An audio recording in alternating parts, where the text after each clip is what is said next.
তো আজকে আমি দেখবো আমি ১৬ টাকা থেকে ১ ঘন্টার মধ্যে কত টাকা বানাতে পারি। তো এই কাকুটাকে অনেক রিকোয়েস্ট করার পর আমাকে একটা চকলেট দিয়ে দিল। এখন আমি এই চকলেটটা 10 টাকা দিয়ে বিক্রি করব। তো এই লোকটাকে 10 টাকার কথা বলার পর এই লোকটা তো আমাকে পাত্তাই দিল না।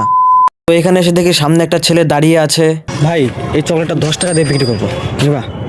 10 টাকা দিয়ে? হ্যাঁ। এই ছেলেটাকে ভালো করে বোঝানোর পর এই ছেলেটা সত্যি সত্যি এই চকলেটটা 10 টাকা দিয়ে নিয়ে নিল। তারপর এই 10 টাকা দিয়ে একটা দোকান থেকে 10 টাকার জলের বোতল কিনে নিলাম।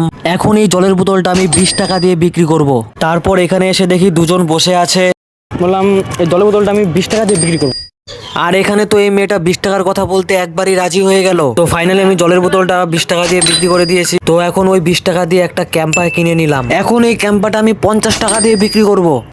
আর এখানে এই ছেলেটাকে 50 টাকার কথা বলতেই এ তো মুখের ওপরে না করে দিল।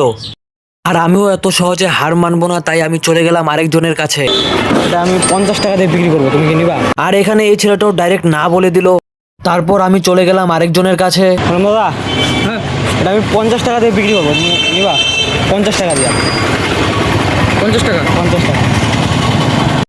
তো এখানে তো এই দাদাটা ক্যামেরার চাপে পড়ে সত্যি এটা 50 টাকা দিয়ে নিতে রাজি হয়ে গেল। তো এই দাদাটার কাছে 50 টাকা খুচরো ছিল না, তাই আমাকে 100 টাকার নোট দিয়ে দিয়েছে। তারপর আমি আবার দাদাকে 50 টাকা ফেরত দিয়ে দিয়েছি। তো অনেক কষ্ট করার পর আমি 0 টাকা থেকে 1 ঘন্টার মধ্যে 50 টাকাই বানাতে পেরেছি। তো এরকম আরো ভিডিও দেখার জন্য চ্যানেলটি সাবস্ক্রাইব করে রাখো।